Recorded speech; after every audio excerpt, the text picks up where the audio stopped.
Namaste. Can you exist here without thinking about a monkey for the next 10 minutes?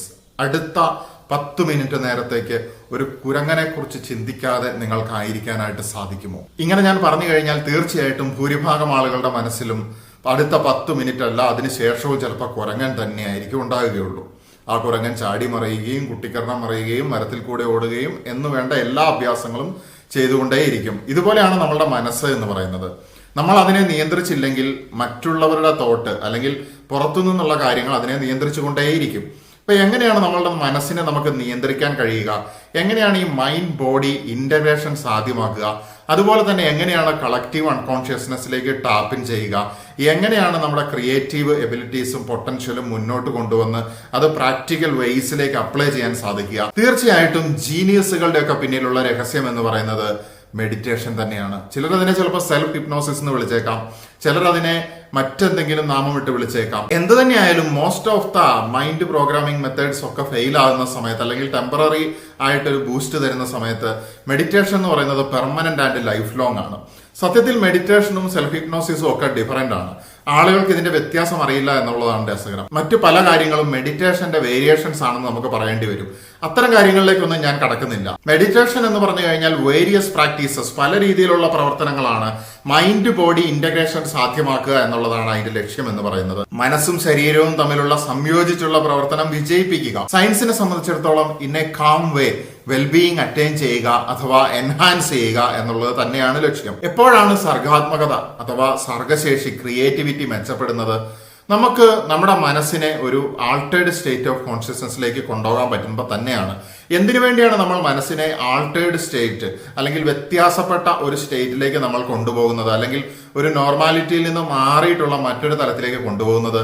നിങ്ങൾ ചിന്തിച്ചു കഴിഞ്ഞാൽ മനസ്സിലാകും. മുൻപുള്ള വീഡിയോയിൽ ഞാൻ നമ്മുടെ കൈകൾക്കുള്ളിൽ ഫീൽ ചെയ്യാൻ പറ്റുന്ന പ്രാണിക് എനർജി ഉപയോഗിച്ച് എങ്ങനെയാണ് മെഡിറ്റേഷനിലേക്ക് പോവുക എന്നും എങ്ങനെയാണ് കളക്റ്റീവ് അൺകോൺഷ്യസ്നെസ്സിലേക്ക് ടാപ്പിൻ ചെയ്യുക എന്നതും ഒക്കെയുള്ള വഴികൾ പറഞ്ഞിട്ടുണ്ടായിരുന്നു. ഒരുപാട് പേര് ചിലപ്പോൾ അത് പരീക്ഷിച്ചിട്ടുണ്ടായിരിക്കാം, പരീക്ഷിക്കുന്നുണ്ടാകാം, വിജയിക്കുന്നുമുണ്ടാകാം.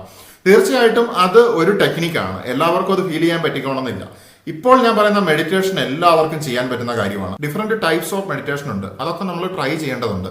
അതൊക്കെ വരും വീഡിയോകളിൽ ഞാൻ എക്സ്പ്ലെയിൻ ചെയ്യാം. അതുപോലെ തന്നെ എന്തെങ്കിലും മെഡിക്കൽ കണ്ടീഷനുള്ള ആളുകളാണെങ്കിൽ അവർ തീർച്ചയായിട്ടും അവരുടെ ഫിസിഷ്യൻസിന്റെ ഡയറക്ഷനോട് കൂടി മാത്രമേ ഇത്തരം കാര്യങ്ങളിലേക്ക് ഇൻവോൾവ് ചെയ്യാനായിട്ട് പാടുള്ളൂ. ഒരുപക്ഷെ പ്രാണിക് എനർജി ഫീൽ ചെയ്യുന്നവർക്ക് അതായിരിക്കും എളുപ്പമാർഗം. പക്ഷേ ഇത് ഓരോരുത്തരെ ആസ്പദമാക്കിയിട്ട് അവരുടെ പേഴ്സണാലിറ്റി, അവരുടെ ശരീരത്തിന്റെ പ്രത്യേകതകൾ, ഒരുപാട് ഘടകങ്ങളെ ആസ്പദമാക്കി ഓരോരുത്തർക്കും ഓരോ ടെക്നിക്സ് ആയിരിക്കും എഫക്റ്റീവ് ആയിട്ടുണ്ടായിരിക്കുക. അപ്പൊ നമ്മൾ മനസ്സിനെ കൂടുതൽ ശക്തിപ്പെടുത്തി ഒരു ആൾട്ടേർഡ് സ്റ്റേറ്റിലേക്ക് കൊണ്ടുപോകുന്നത് വഴി ഉദ്ദേശിക്കുന്നത് എന്താണെന്ന് വെച്ച് കഴിഞ്ഞാൽ നമ്മൾ ഒരു മറ്റൊരു തലത്തിലേക്ക് ആക്സസ് കിട്ടുകയാണ്. കളക്റ്റീവ് അൺകോൺഷ്യസ്നെസ്സിനെ കുറിച്ച് ഞാൻ പറഞ്ഞിരുന്നു.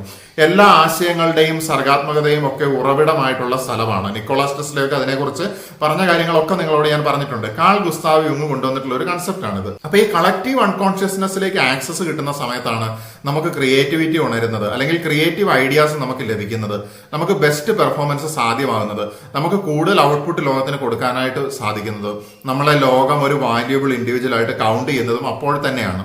അല്ലാതെ നമ്മൾ കുറെ അടയാളങ്ങളിൽ ഫോക്കസ് ചെയ്തോ അല്ലെങ്കിൽ കുറെ ചിന്തകളിൽ മുഴുകിയോ ഇരിക്കുന്നത് കൊണ്ട് നമ്മൾ ആത്മീയമായി വളർന്നു എന്ന് പറയാനായിട്ട് സാധിക്കില്ല. നിങ്ങളുടെ കർമ്മം വേറൊരാൾക്ക് വെളിച്ചം വീശുന്നുണ്ടെങ്കിൽ, ഉപകാരപ്പെടുന്നുണ്ടെങ്കിൽ മാത്രമാണ് എന്റെ അഭിപ്രായത്തിൽ യഥാർത്ഥ ആത്മീയത വർക്കൗട്ട് ചെയ്യുന്നത്.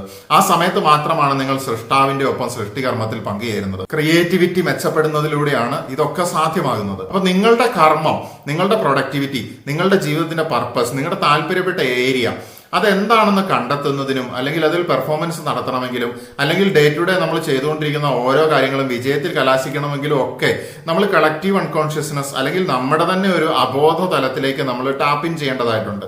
അപ്പൊ അതിന് ഏറ്റവും നല്ല ടെക്നിക്കാണ് ധ്യാനം അഥവാ മെഡിറ്റേഷൻ എന്ന് പറയുന്നത്. മെഡിറ്റേഷൻ എന്ന് പറഞ്ഞു കഴിഞ്ഞാൽ അതിന്റെ ആത്യന്തിക ലക്ഷ്യം തന്നെ മൈൻഡ് ബോഡി ഇന്റഗ്രേഷൻ ആണ്. അല്ലെങ്കിൽ മനസ്സും ശരീരവും സംയോജിപ്പിച്ച് പ്രവർത്തിക്കുക വഴി വളരെ കാമായിട്ടുള്ള രീതിയിൽ നമ്മുടെ വെൽബീയിങ് എൻഹാൻസ് ചെയ്യുക അഥവാ നമ്മുടെ ആ ഒരു സുഖമായിരിക്കുന്ന അവസ്ഥ അത് ആക്വയർ ചെയ്യുന്നൊരു സ്റ്റേജാണ്, നമ്മളിലേക്ക് വന്നു ഭവിക്കുന്നതല്ല. അതിലേക്ക് നമ്മൾ എത്തപ്പെടുകയാണ് ചെയ്യേണ്ടത്. മുകളിൽ നിന്ന് നമുക്കത് already the call is there, നമ്മൾ ആ കോള് ലിസൺ ചെയ്ത് നമ്മളും കൂടി നമ്മുടെ ഭാഗത്ത് നിന്ന് പ്രവർത്തിച്ച് തള്ളുമ്പോൾ മാത്രമാണ് നമ്മൾ മുകളിലേക്ക് എത്തുകയുള്ളൂ. അപ്പൊ നമ്മൾ അതിലേക്ക് എത്താനുള്ള ഏറ്റവും നല്ല മെത്തേഡ് ഈ മെഡിറ്റേഷന് കോൺട്രവേഴ്സീസ് ഒന്നുമില്ല. ഇത് സ്പിരിച്വാലിറ്റി ആണ് ഇതിന്റെ ദാതാവ് അല്ലെങ്കിൽ ഉറവിടമെങ്കിലും ഈ മെഡിറ്റേഷന് ഒരു ഇറിലീജിയസ് ആയിട്ടുള്ള കാര്യമാണ്. കാരണം ശാസ്ത്രം ഇതിനെ അംഗീകരിച്ചതാണ്. മെഡിറ്റേഷന്റെ ഗുണഗണങ്ങളൊക്കെ പറഞ്ഞു കഴിഞ്ഞാൽ ഒരുപാടുണ്ട്. അതിനെക്കുറിച്ചൊക്കെ കുറച്ച് കാര്യങ്ങളൊക്കെ ഞാൻ ഈ വീഡിയോയിൽ ടച്ച് ചെയ്ത് പോകുന്നുണ്ട്.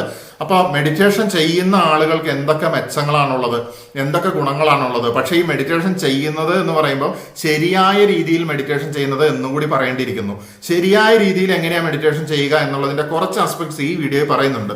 കാരണം അത് വലിയൊരു സാഗരം പോലെയാണ് മെഡിറ്റേഷൻ. ഇതിനെക്കുറിച്ചൊക്കെ വരും വീഡിയോകളിൽ ഞാൻ ഓരോ ടോപ്പിക്കും വിശദമായിട്ട് തന്നെ നിങ്ങളുടെ മുന്നിൽ അവതരിപ്പിക്കാം. അപ്പൊ സയന്റിഫിക്കലി പ്രൂവൺ ആണ് മെഡിറ്റേഷന്റെ എഫക്ട്. പലതരത്തിലുള്ള മെഡിറ്റേഷൻസ് ഉണ്ട്. അതിനെക്കുറിച്ച് മറ്റൊരു വീഡിയോയിൽ വിശദീകരിക്കും. ഇപ്പൊ നമ്മൾ മനസ്സിലാക്കേണ്ടത് ഇതിന്റെ ബേസിക്സ് ആണ്. ബേസിക്സ് എന്ന് പറയുമ്പോൾ പല ആളുകൾക്കും അറിയില്ല. മെഡിറ്റേഷൻ വളരെ കാലമായിട്ട് ചെയ്യുന്നവർക്ക് പോലും അറിയാത്ത ചില അടിസ്ഥാനപരമായിട്ടുള്ള നമ്മൾ ശ്രദ്ധിക്കേണ്ട കാര്യങ്ങളുണ്ട്. ഇങ്ങനെ കുറെ ആസ്പെക്ട്സ് നമ്മളിപ്പം ടച്ച് ചെയ്ത് കടന്നു പോകും. അപ്പൊ നിങ്ങളിത് ശ്രദ്ധയോടെ കേട്ടിരിക്കുക. നിങ്ങൾക്ക് വേണ്ടത് നിങ്ങളുടെ മനസ്സ് താനെ പിക്ക് ചെയ്തോളും. നിങ്ങളുടെ ജീവിതത്തിൽ തീർച്ചയായിട്ടും അത് വർക്കൗട്ട് ചെയ്യുകയും ചെയ്യും. ഞാൻ മനഃശാസ്ത്രത്തിന്റെ അല്ലെങ്കിൽ ശാസ്ത്രത്തിന്റെ ഒരു ബേസിൽ മാത്രം സംസാരിക്കുന്ന ആളല്ല. ഞാൻ അതിനപ്പുറത്തേക്കുള്ള ഒരു മെറ്റഫിസിക്കൽ, പാരാസൈക്കോളജിക്കൽ അല്ലെങ്കിൽ സ്പിരിച്വൽ ആയിട്ടുള്ള എലമെന്റ്സും കൂടെ കണക്ട് ചെയ്തിട്ടാണ് നിങ്ങളുടെ മുന്നിൽ കാര്യങ്ങൾ അവതരിപ്പിക്കുന്നത്. കാരണം ഈ സയൻസ് എന്ന് പറയുമ്പോൾ ഒരു ഫ്രെയിംവർക്ക് ആണ്, ലിമിറ്റഡ് പൊട്ടൻഷ്യൽ ആണ്. അതിനപ്പുറത്തേക്ക് നമ്മൾ സയൻസിന് പ്രൂവ് ചെയ്യാൻ കഴിഞ്ഞില്ല എന്ന് കരുതി നമ്മളുടെ അൺലിമിറ്റഡ് പൊട്ടൻഷ്യലിനെ തടഞ്ഞു വെക്കേണ്ട ഒരു ആവശ്യമില്ല. ഇന്ന് ശാസ്ത്രത്തിന് അറിയുന്നത് നാളെ ചിലപ്പോൾ മാറി മറിഞ്ഞേക്കാം. പുതിയ കാര്യങ്ങളായിട്ട് നമ്മൾ ഈ പറയുന്നതും ഡിസ്കസ് ചെയ്യുന്നതും പ്രാക്ടീസ് ചെയ്യുന്നതുമായ കാര്യങ്ങളൊക്കെ തെളിയിക്കപ്പെടുകയും ചെയ്തേക്കാം. അപ്പൊ അതുകൊണ്ട് തന്നെ ആത്മീയതയുടെ കണ്ണിൽ കൂടെയും മെഡിറ്റേഷൻ എന്താണെന്ന് മനസ്സിലാക്കേണ്ടിയിരിക്കുന്നു. കാരണം സയൻസ് നൽകുന്ന ഒരു ലിമിറ്റഡ് ഡെഫിനേഷൻ അല്ല സ്പിരിച്വാലിറ്റി നൽകുന്നത്. സ്പിരിച്വാലിറ്റിയെ സംബന്ധിച്ചിടത്തോളം ഇത് അനന്തമാണ്, അല്ലെങ്കിൽ അത് അൺലിമിറ്റഡ് ആണ്, ഇൻഫിനിറ്റ് ആണ്. ആത്മീയതയെ സംബന്ധിച്ചിടത്തോളം when body sleeps mind awakens, അതായത് നമ്മുടെ ശരീരം സ്ലീപ്പ് ചെയ്യുന്ന സമയത്ത് നമ്മളുടെ മനസ്സ് ഉണരുകയാണ് ചെയ്യുന്നത്. അല്ലെങ്കിൽ മറ്റൊരു തരത്തിൽ കുറച്ചുകൂടെ സിംപ്ലിഫൈ ചെയ്ത് പറഞ്ഞു കഴിഞ്ഞാൽ when you close your physical eyes, your third eye, അല്ലെങ്കിൽ നിങ്ങളുടെ മനസ്സിന്റെ കണ്ണ് തുറക്കപ്പെടുകയാണ് ചെയ്യുന്നത്. When you close your mouth for a while, നമുക്ക് എന്താണ് സംഭവിക്കുന്നത്? നമ്മുടെ മനസ്സ് കേൾവിക്ക് വേണ്ടി തുറക്കപ്പെടുകയാണ് ചെയ്യുന്നത്. If you want to listen properly to other people, നിങ്ങൾ തീർച്ചയായിട്ടും വായടച്ചിരിക്കണം. ആ സമയത്താണ് നമ്മളൊരു ശ്രോതാവ് ഉണ്ടാകുന്നത്. വിജയിച്ച ആളുകളൊക്കെ ഒരുപാട് അങ്ങോട്ട് സംസാരിക്കുന്നവരല്ല, മറിച്ച് കാര്യങ്ങൾ ഇങ്ങോട്ട് സ്വീകരിക്കുന്നവരാണ്. സോ നമ്മൾ റിസീവ് ആകാൻ വേണ്ടി we are allowing the universe, അല്ലെങ്കിൽ നമ്മുടെ ശരീരത്തിനെ അലോ ചെയ്യുകയാണ് ടു എൻറ്റർ ഇൻ ടു, നമ്മളുടെ മനസ്സിലേക്ക് ഈ പറയുന്ന ഇൻഫിനിറ്റിയിൽ നിന്നുള്ള കാര്യങ്ങൾ കൊണ്ടുവരാനായിട്ട്. അതുപോലെ തന്നെ നമ്മുടെ ഉള്ളിലുള്ള പല കാര്യങ്ങൾ പുറത്തേക്കും പോകും. അപ്പൊ സ്പിരിച്വാലിറ്റിയെ സംബന്ധിച്ചിടത്തോളം ഈ മെഡിറ്റേഷൻ എന്ന് പറയുന്നത് ജസ്റ്റ് മൈൻഡ് ബോഡി ഇന്റഗ്രേഷൻ മാത്രമല്ല, ഈ person to the universe integration ആണ് എന്നുള്ള മനോഹരമായ കാര്യം മനസ്സിലാക്കുക. It's a doorway to another dimension, മറ്റൊരു സ്പിരിച്വൽ റെലം അല്ലെങ്കിൽ ഒരു ആത്മീയ തലത്തിലേക്കുള്ള ഒരു ഡോർവേ ആണ് മെഡിറ്റേഷൻ എന്ന് പറയുന്നത്. ഇത് പ്രപഞ്ചത്തിനെ ശ്രവിക്കാനായിട്ട് നമ്മളെ ശക്തരാക്കുന്നു അല്ലെങ്കിൽ പ്രാപ്തരാക്കുന്നു. പ്രപഞ്ചത്തിന്റെ സന്ദേശങ്ങൾ ഉൾക്കൊള്ളാനും അതിന്റെ അർത്ഥതലങ്ങൾ വ്യാഖ്യാനിക്കാനും അതനുസരിച്ച് പ്രവർത്തിക്കാനും മറ്റൊരു വ്യക്തിയുടെ സഹായം ഇല്ലാതെ തന്നെ മുന്നോട്ട് പോകാനും ഒക്കെ മെഡിറ്റേഷൻ നമ്മളെ ശക്തിയുള്ളവരാക്കി മാറ്റുന്നു. ഇത് ശാസ്ത്രീയമായിട്ട്, അഥവാ മെഡിറ്റേഷന് ഞാൻ ജസ്റ്റ് സയൻസ് എന്നുള്ള ശാസ്ത്രമല്ല ഉദ്ദേശിക്കുന്നത്. ദർ ഈസ് എ സയൻസ്, ഒരു ശാസ്ത്രമുണ്ട് ധ്യാനത്തിന്റെ പിന്നിൽ. അത് കൃത്യമായിട്ട് നമുക്ക് ഇൻപുട്ട് ചെയ്യാനായിട്ട് പറ്റുവാണെങ്കിൽ തീർച്ചയായിട്ടും അത് വർക്കൗട്ട് ആകുക തന്നെ ചെയ്യും. Most of the meditation techniques അല്ലെങ്കിൽ മെത്തേഡ്സും കോൺട്രിബ്യൂട്ട് ചെയ്തിരിക്കുന്നത് സ്പിരിച്വാലിറ്റി തന്നെയാണ്. വേരിയസ് കൾച്ചറുകൾ, വേരിയസ് റിലീജിയൻസ്, അല്ലെങ്കിൽ പല സ്പിരിച്വാലിറ്റിയുടെ പല സോഴ്സസിൽ നിന്നുമാണ് വന്നിരിക്കുന്നത്. ഇത്തരത്തിലുള്ള പല ടൈപ്സ് ഓഫ് മെഡിറ്റേഷൻ അല്ലെങ്കിൽ മെഡിറ്റേഷൻ ടെക്നിക്സിനെയൊക്കെ സയന്റിഫിക്കലി ഒരുപാട് മഹാത്മാക്കൾ വാലിഡേറ്റ് ചെയ്ത് നോക്കിയിട്ടുണ്ട്. Most of the times meditation ചെയ്യുന്ന ആൾക്കാർക്ക് അല്ലെങ്കിൽ മെഡിറ്റേഷൻ എഫക്റ്റ് ഉള്ളതാണ് എന്നാണ് തെളിഞ്ഞു വന്നിരിക്കുന്നത്. മാത്രമല്ല നമ്മളുടെ കേരളത്തിനുള്ളിലുള്ള യൂണിവേഴ്സിറ്റികളിൽ അല്ലെങ്കിൽ ഇന്ത്യൻ യൂണിവേഴ്സിറ്റീസിലാണെങ്കിലും പുറത്താണെങ്കിലും അത് സൈക്കോളജി, BSc സൈക്കോളജി അല്ലെങ്കിൽ MSc സൈക്കോളജിയുടെ ഒക്കെ സിലബസിൽ തന്നെ മെഡിറ്റേഷൻ എന്ന് പറയുന്ന ഒരു ഫാക്ടർ ഉൾപ്പെടുത്തിയിട്ടുണ്ട്. Meditation offers wonder world of unlimited potential. Meditation ചെയ്യുന്ന സമയത്ത് നമ്മൾ ബേസിക് ആയിട്ട് ശ്രദ്ധിക്കേണ്ട ഒരു കാര്യം എന്ന് പറയുന്നത് എപ്പോഴും നമ്മളുടെ ബാക്ക് പോർഷൻ സ്ട്രെയിറ്റ് ആയിട്ടിരിക്കണം എന്നുള്ളതാണ്. അത് ചിലപ്പോൾ കിടന്നുകൊണ്ട് ചെയ്യുന്ന മെഡിറ്റേഷൻ ഉണ്ടായിരിക്കും, അല്ലെങ്കിൽ ഇരുന്നുകൊണ്ട് ചെയ്യുന്നതുണ്ടായിരിക്കും. അത് ചില യോഗിക് പോസ്റ്ററുകളിൽ അസോസിയേറ്റ് ചെയ്ത് കിടക്കുന്നതിന് അപ്പുറത്തേക്കുള്ള രീതിയിൽ മെഡിറ്റേഷൻ പോസ്റ്ററിലേക്ക് വരുമ്പം എപ്പോഴും നമ്മുടെ ബാക്ക് സ്ട്രെയിറ്റ് ആയിട്ടിരിക്കുന്നത് നല്ലതാണ്. ഈ മെഡിറ്റേഷൻ എന്ന് പറയുന്നത് ഒരു സ്ട്രെസ് എടുക്കുന്ന ഒരു ഭാഗമല്ല, നമ്മൾ സ്ട്രെസ്സിനെ ഒഴിവാക്കുകയാണ് അവിടെ ചെയ്യുന്നത്. ഞാൻ അതിനെക്കുറിച്ച് കൂടുതലായിട്ട് വിശദമാക്കാം. മെഡിറ്റേഷൻ എന്ന് പറയുന്നത് ഒരു ബേർഡൻ ആയിട്ട് മാറാനായിട്ട് പാടില്ല. ഫോർ എക്സാമ്പിൾ, ഇപ്പം നമ്മൾ എല്ലാ ദിവസവും ഇന്ന സമയത്ത് മെഡിറ്റേഷൻ ചെയ്യണം എന്നുള്ളൊരു ചിട്ടം നമുക്കുണ്ടെങ്കിൽ നമുക്കത് സാധ്യമാണെങ്കിൽ അത് ചെയ്യുക. ഇനി അതല്ല, മെഡിറ്റേഷൻ അങ്ങോട്ടോ ഇങ്ങോട്ടോ കുറച്ച് സമയം മാറ്റേണ്ട വന്നു, എപ്പോഴും ചിട്ടയുള്ളതാണ് നല്ലത്. എന്നിരുന്നാലും ഈ ചിട്ട പാലിക്കുന്നത് ഒരു സ്ട്രെസ്സായിട്ട് ചിലപ്പോൾ നമുക്ക് ഭവിക്കും. ചിലപ്പോൾ അത് ഫാമിലിനെ അഫക്ട് ചെയ്യുന്നതായിരിക്കും, അല്ലെങ്കിൽ മറ്റെന്തെങ്കിലും നമ്മൾ വർക്കിനെ അഫക്ട് ചെയ്യുന്നതായിരിക്കും, വേറെ എന്തെങ്കിലും അവസ്ഥകളായിരിക്കും. അപ്പൊ ഈ ചിട്ട പാലിക്കുന്നത് സ്ട്രെസ്ഫുൾ ആയിട്ട് വരാനായിട്ട് പാടില്ല. മെഡിറ്റേഷനുമായിട്ട് ബന്ധപ്പെട്ട ഒരു കാര്യങ്ങളും സ്ട്രെസ്ഫുൾ ആയിട്ട് വരാനായിട്ട് പാടില്ല എന്നുള്ളതാണ് ഒന്നാമത്തെ കാര്യം. പറഞ്ഞു വരുന്നത്, ഈ മെഡിറ്റേഷൻ എവിടെ വെച്ച് വേണമെങ്കിലും എപ്പോൾ വേണമെങ്കിലും ചെയ്യാം എന്നത് തന്നെയാണ്. കാരണം ദിസ് ഇംപ്രൂവ്സ് അവർ ഫ്ലെക്സിബിലിറ്റി. ഇത് നമ്മുടെ മനസ്സിന്റെയും ബുദ്ധിയുടെയും ഫ്ലെക്സിബിലിറ്റിയെ ഇംപ്രൂവ് ചെയ്യുന്ന ഒരു കാര്യമാണ്. അപ്പൊ ഈ കാര്യത്തിന് തന്നെ ഫ്ലെക്സിബിലിറ്റി ഇല്ല എന്ന് പറഞ്ഞു കഴിഞ്ഞാൽ അതൊരു പ്രശ്നമാണ്. സോ മെഡിറ്റേഷൻ എപ്പോഴും ഫ്രീ ആയിട്ട് ചെയ്യുക. ശരീരം നല്ല റിലാക്സ്ഡ് ആയിട്ടിരിക്കണം, മനസ്സും അതിനനുസരിച്ചിട്ട് ഒരുക്കിയിട്ടിരിക്കണം. മെഡിറ്റേഷൻ ചെയ്യുന്നവര് ഉറങ്ങുന്നതിന് തൊട്ട് മുമ്പ് മെഡിറ്റേഷൻ ചെയ്യുന്നത് വളരെ നല്ലതാണ്. ഒരുപാട് നേരം ഒന്നും വേണ്ട, 5 മിനിറ്റോ 10 മിനിറ്റോ അല്ലെങ്കിൽ നിങ്ങൾക്ക് സാധ്യമാകുന്ന രീതിയിൽ. കാരണം ഇത് സ്ലീപ്പിനെ കൂടുതൽ ഇംപ്രൂവ് ചെയ്യും. മെഡിറ്റേഷൻ ചെയ്യുന്ന സമയത്ത് മനസ്സ് നല്ല കാം ആൻഡ് റിലാക്സ്ഡ് ആവുകയും നിങ്ങൾക്ക് ഈസി ആയിട്ട് സ്ലീപ്പിലേക്ക് പോകുവാനും സാധിക്കും. ഞാൻ പറഞ്ഞു, മെഡിറ്റേഷൻ ഏത് സമയത്തും എവിടെ വെച്ചും ചെയ്യാമെന്നുള്ളത്. ഇവിടെ നമ്മൾ ശ്രദ്ധിക്കേണ്ട ഒരു കാര്യം, ഇത് നമ്മുടെ ജീവിതത്തിന്റെ ഒരു ഹാബിറ്റ് ആയിട്ട് കൊണ്ടുവരാൻ പറ്റുകയാണെങ്കിൽ വളരെ നല്ലത്. ഇനി അഥവാ നമ്മുടെ ജീവിത രീതികളിൽ അത് സാധ്യമല്ലെങ്കിൽ അതൊന്ന് ഫ്ലെക്സിബിൾ ആക്കിയിട്ട് കൊണ്ടുവരിക. അപ്പൊ ഈ ഹാബിറ്റ് ആയിട്ട് കൊണ്ടുവരുന്ന സമയത്ത് ഇത് കൂടുതൽ ബെനിഫിറ്റ് നമ്മൾക്കുണ്ടാകും. കാരണം നമ്മൾ ഒരു ദിവസം ജിമ്മിൽ പോയിട്ട് കാര്യമില്ല, ആഴ്ചയിൽ ഒന്ന് ജിമ്മിൽ പോയിട്ട് കാര്യമില്ല. നമ്മൾ ഡെയിലി വർക്കൗട്ട് ചെയ്യുക, ഡെയിലി വ്യായാമം ചെയ്താലാണ് അതിന്റെ എഫക്റ്റ് നമുക്ക് ഉണ്ടാവുള്ളൂ. അതുപോലെ തന്നെയാണ് മെഡിറ്റേഷന്റെ കാര്യത്തിലും. നമ്മൾ അതൊരു ഹാബിച്വൽ ആയിട്ട് ചെയ്യുന്ന സമയത്ത് അതിന്റെ എഫക്റ്റ് നമുക്ക് നല്ല വിസിബിൾ ആയിട്ട് കാണാനായിട്ട് സാധിക്കും. അതിനാൽ മെഡിറ്റേഷൻ ചെയ്യുന്ന സമയത്ത് നമ്മൾ നമ്മളോട് തന്നെ ദയാലുവായിരിക്കുക, പേഷ്യൻസ് ഉണ്ടായിരിക്കുക, ക്ഷമയുണ്ടായിരിക്കുക. You have to patient toward yourself. Post traumatic stress disorder അഥവാ PTSD ഉള്ള ആളുകൾ, അല്ലെങ്കിൽ സ്ട്രെസ്സുമായിട്ട് റിലേറ്റ് ചെയ്തിട്ടുള്ള മെഡിക്കൽ കണ്ടീഷൻസ് ഒക്കെ ഉള്ള ആളുകൾ അവരുടെ സൈക്കോളജിസ്റ്റിന്റെ അഥവാ സൈക്കാട്രിസ്റ്റിന്റെ നിർദ്ദേശങ്ങൾ കേട്ടതിന് ശേഷം അവരുടെ അഡ്വൈസ് എടുത്ത് അവരുടെ ഡയറക്ഷൻ അനുസരിച്ച് മാത്രമേ മെഡിറ്റേഷന്റെ പ്രോസസ്സിലേക്ക് പോകാൻ പാടുള്ളൂ.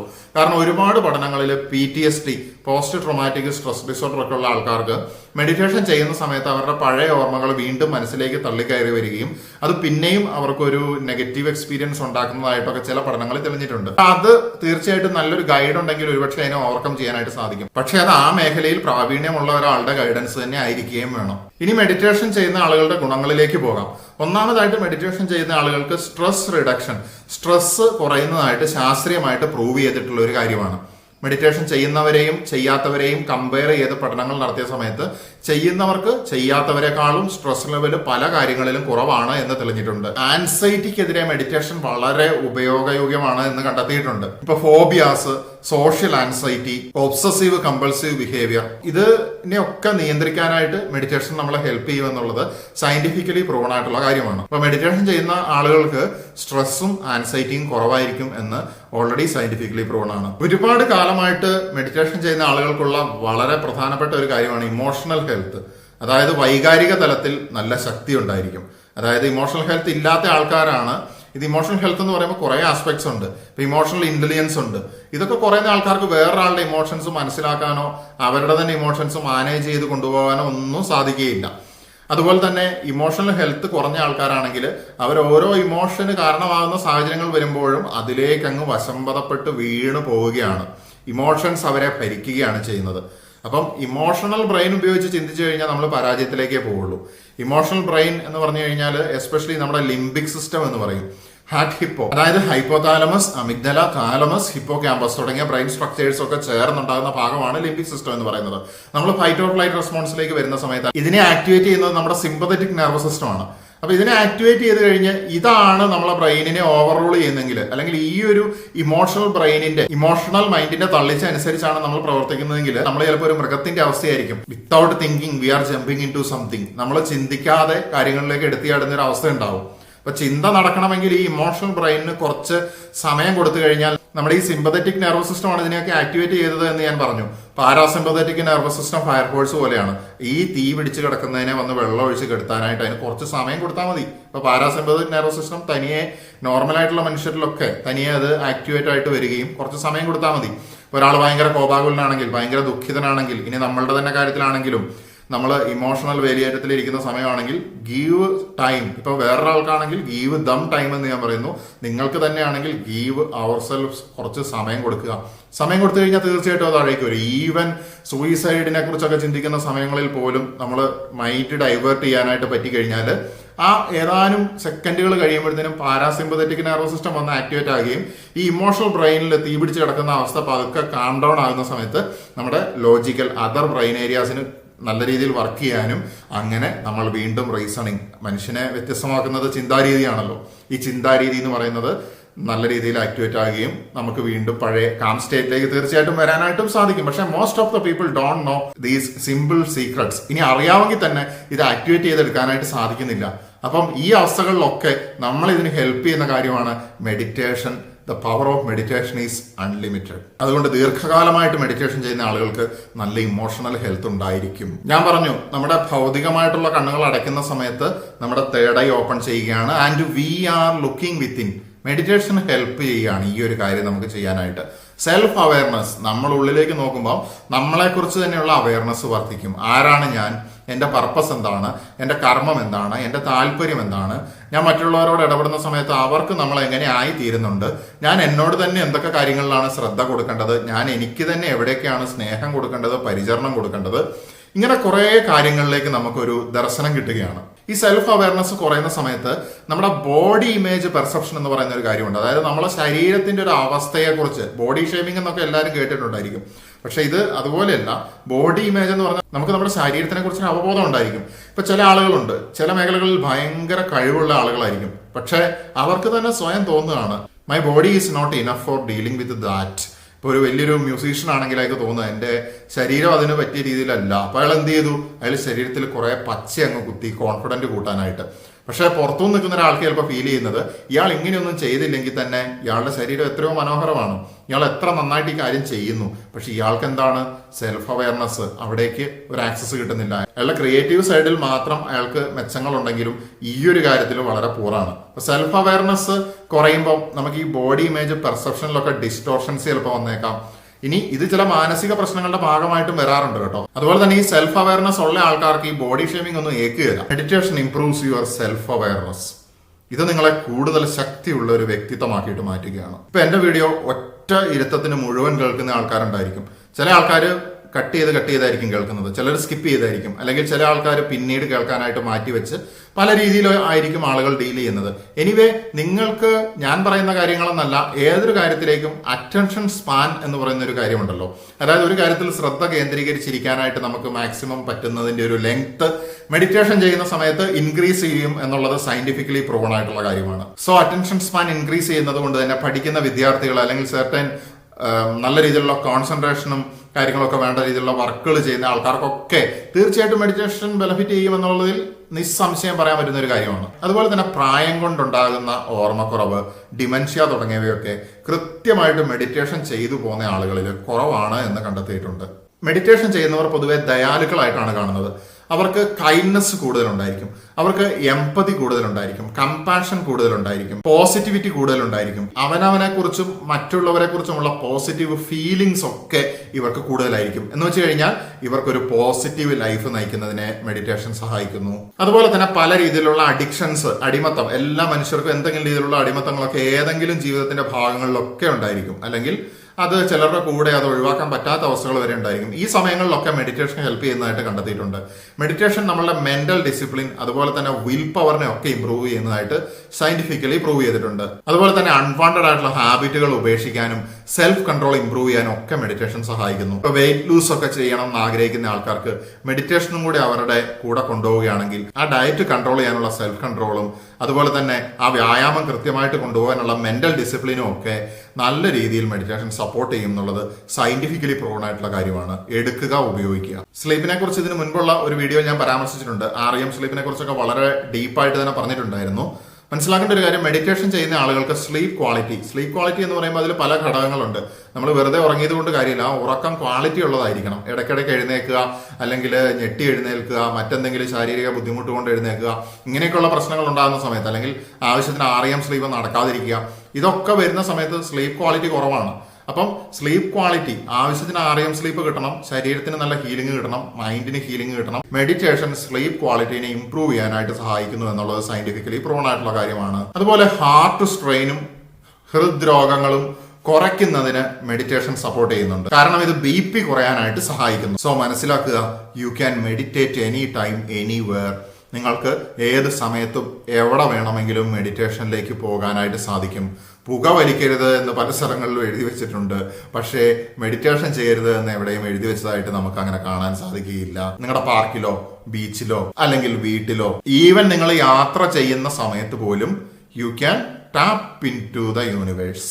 The universe is with you everywhere. നിങ്ങളുടെ കൂടെ ആരും ഇല്ല എന്ന് തോന്നുന്ന സമയത്ത് പോലും നിങ്ങളുടെ മനസ്സിലേക്കൊന്ന് തിരിഞ്ഞു നോക്കിയാൽ പ്രപഞ്ചം മുഴുവൻ നിങ്ങളുടെ കൂടെയുള്ളതും നിങ്ങളുടെ പിന്നിൽ നിന്ന് സപ്പോർട്ട് ചെയ്യുന്നതും നിങ്ങൾക്ക് കാണാനായിട്ട് സാധിക്കുന്നില്ലേ? ലഹരി ഉപയോഗിച്ച് കിറങ്ങിയിരിക്കുന്ന ആളുകളെയൊക്കെ പല സ്ഥലങ്ങളിലും നമുക്ക് കാണാം.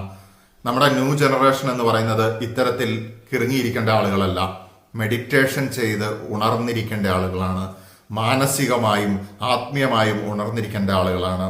The spiritual awakening is happening. The paradigm shift is happening. And we are here to build the new world. The universe is supporting us. So, നമുക്ക് ഈ ഒരു പിന്തുണയോടുകൂടി നമ്മുടെ കർമ്മം നല്ല വൃത്തിയായിട്ട് ചെയ്തുകൊണ്ട് mark your presence in the history എന്ന് പറഞ്ഞുകൊണ്ട് ഞാൻ നിർത്തുകയാണ്. നമസ്തേ.